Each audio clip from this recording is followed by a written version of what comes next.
जय हिंद दोस्तों। तो मैं लेके आया हूँ आज मार्कोस कमांडो के बारे में छोटी सी इन्फॉर्मेशन, जिससे आपको पता चलता है कि दुनिया की पावरफुल आर्मियों में मार्कोस कमांडो का प्लेस कहाँ पर है। थर्ड पोजीशन, फोर्थ पोजीशन या फर्स्ट पोजीशन पर मार्कोस कमांडो कहाँ आते हैं, इनकी ट्रेनिंग कैसे होती है। तो सबसे पहले बताता हूँ कि मार्कोस कमांडो इंडियन नेवी का एक भाग होता है जो मरीन कमांडोज होते हैं। इन्हें भारत नहीं पूरी दुनिया के सबसे ताकतवर और खतरनाक फोर्सेस में गिना जाता है। मार्कोस कमांडोज इंडियन नेवी की एक स्पेशल फोर्स होती है।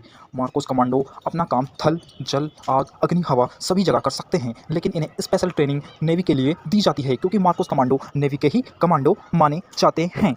जब मार्कोस कमांडो चलते हैं तो लोग देखते रह जाते हैं। भारत की जो कमांडो होती है उसमें मार्कोस कमांडो सबसे घातक स्पेशल फोर्स होती है। हालांकि इन्हें सभी इलाकों में युद्ध में शामिल होने के लिए प्रशिक्षित किया जाता है, लेकिन मार्कोस कमांडो समुद्री, आग, हवा, पानी और ज़मीन किसी भी ऑपरेशन को सफल बनाने में माहिर होते हैं।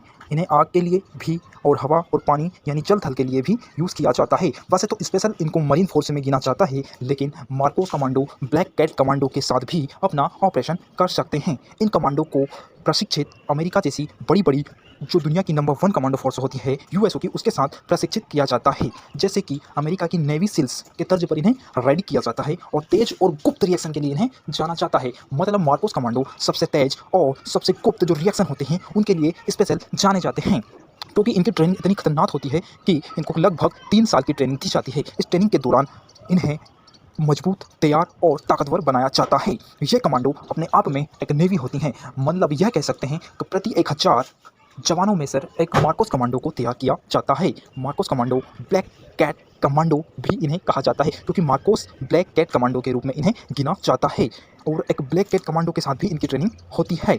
नेक्स्ट मैं बताता हूँ कि जो मार्कोस कमांडो होते हैं, इनकी जो ट्रेनिंग होती है वो 3 से 4 साल की चलती हैं। इसके अलावा करीब 33,500 फीट की ऊंचाई से कम 50 पेरा जंप करनी होती है।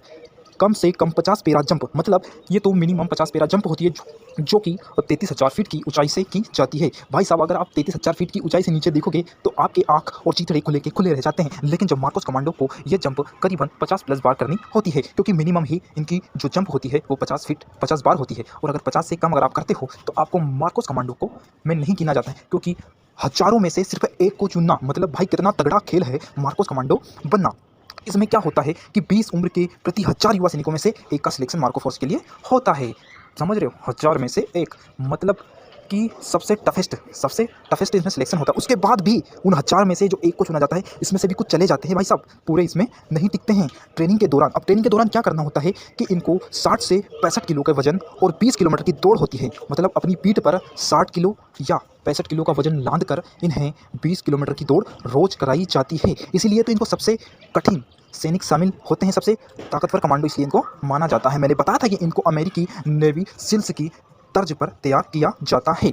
इनको 20 किलोमीटर, मतलब इनके जो पोटली होती है उसमें करीबन 50 किलो वजन, बंदूक और खुद का पानी लेकर दौड़ना होता है। इसलिए और मार्कोस कमांडो बनना आसान नहीं होता। इसके लिए सिलेक्ट होने वाले कमांडोज को कड़ी परीक्षा से गुजरना पड़ता है। अब कड़ी परीक्षा क्या, वही 50 जंप, 20 किलोमीटर की डेली रनिंग, और ये करीबन 2.5 से 3 साल तक चलता है। तब जाके तैयार होता है मार्कोस का नेवी ब्लैक कैट कमांडो, जो देश की रक्षा के लिए हमेशा रेडी रहता है।